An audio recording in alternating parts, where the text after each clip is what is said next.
Hey, what's going on, guys? Greg here today, bringing you guys a Call of Duty Modern Warfare gameplay commentary. What you guys will be watching in the background is the Amax tactical nuke I talked about yesterday. This is a 30 gun streak. I did not go on anything higher than a 30 gun streak, simply because I died shortly after, I should say.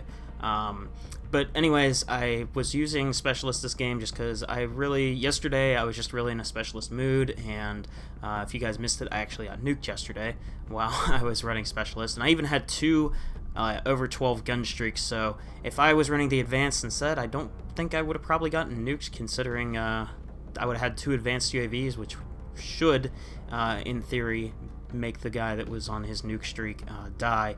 But anyways, so basically right here I am just controlling B, and I'm going to be here for the entire streak because the kids just keep on coming back to me, and I'm switching out my position, and that's basically what I'm doing. I was doing some seasonal challenges, which is why I was working on the Molotovs and stuff like that. You'll see me running Molotovs during this gameplay, and I toss them around quite a few. I don't think I get any kills with them, so that's unfortunate, but Molotovs are not really all that good, so I wouldn't really recommend running them if you're going for something like a nuke or just trying to stay alive, get higher kill streaks.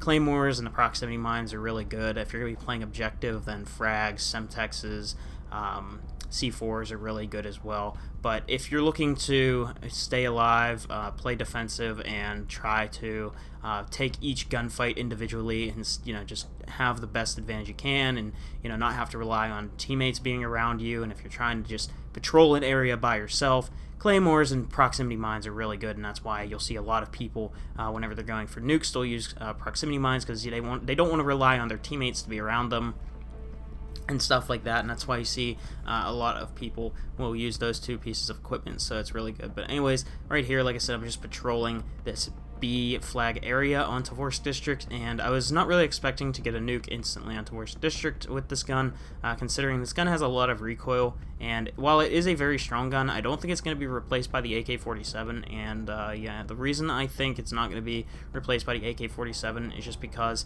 it does have a 4-shot kill range, so it's not always going to be a 3-shot kill, whereas the AK is also very, very good for tap firing. It has really good iron sights for tap firing. It's a stable gun.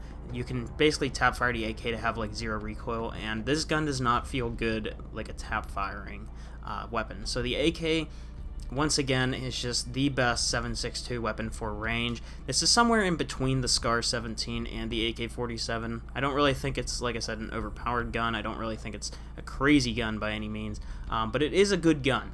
And it does have a place in the game with the 7.62 weapons, and it's basically your close quarters version of the AK-47, right? Like I said, the AK-47 in this game really excels at long range. Whenever you see I'm playing ground war a lot of the time, I use the AK-47 in my gameplays, and the reason being is I can basically just 2-tap, 3-tap people across the map when I'm using stopping power with virtually no recoil whenever I'm tap firing it, because the AK really... It really has all that recoil under heavy fire whenever you're basically full autoing it, and the AK does have a lot of recoil when you full auto it, but this gun is basically like that. Like I said, it's that perfect medium between the two. I basically would say it's a better SCAR-17, and that's not to say that the SCAR still doesn't have a place or anything, because the SCAR is a very, very good gun.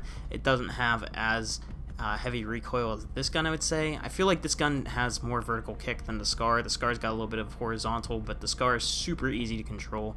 This gun can sometimes be a little bit hard to control, maybe just because I didn't have the best attachments unlocked at the time I was doing this. I do have everything unlocked now, and I'm trying to find a good setup. The iron sights are not too bad. I feel like maybe a sight on it, though, would help out a lot more, maybe like a Solo Zero optics reflex or something like that, but I really do like the iron sights. I think they're usable. They kind of remind me of the Maverick from Call of Duty Ghosts. And like I said, overall, I really do enjoy using this gun. Do I think it's going to be, an overpowered gun that's in need of a nerf or anything like that, like the Grau, in my opinion? If you guys don't know, I personally think the Grau is in need for a nerf. And the reason that I think the Grau is in need for a nerf is simply because it's basically an ACR, okay? Like an MW2, MW3 ACR. It kills in 4 to 5 shots, has basically 0 recoil with the Archangel barrel and the Commando foregrip attached to it. Its bullet velocity is so fast, and that's one of the things about this gun. This gun has really slow bullet velocity unless you put on the Zodiac barrel, which I highly recommend you guys use. but the Grau is basically like this MW2 ACR that's basically the jack of all trades weapon. It's good at everything: close quarters, long range, mid range. There's no bad. You can never go wrong with using the Grau, whereas every other gun in the game kind of has, an area where it's really good in and an area where it's not so good in, and, where it excels, and that's what separates other guns from, the other ones. Like the FAL has a really, really good fire rate that if you are really close up to somebody, you can just dump a mag into someone if you have a good trigger finger. It's also got high damage and stuff like that. The SCAR and the AK are good. The AK is a very good long-range weapon, not so much a close-quarters weapon. It's decent mid-range, too, just it's more of a tap-firing full-auto assault rifle. The CR-17 is more of that full-auto assault rifle, but it's good for closer to mid-range engagements, not so much long-range engagements, and that's kind of how this gun is, too, so it's most comparable to the SCAR, in my personal opinion.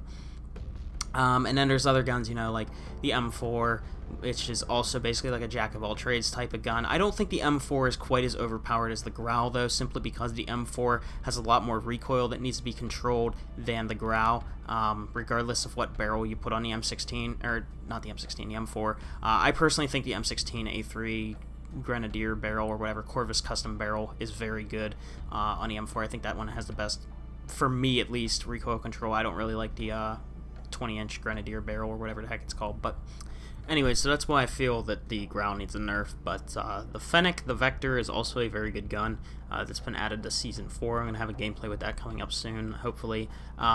It doesn't need a nerf or anything like that. I think the Vector is also a gun that is balanced simply because it has really slow bullet velocity, and it really is only a good gun at close quarters. So anyways, let me know what you guys think of the new guns, the Amax and the Fennec, and let me know if you think that you agree with how I feel on the weapon balance and stuff like that. So I'll see you guys in the next one. Peace out.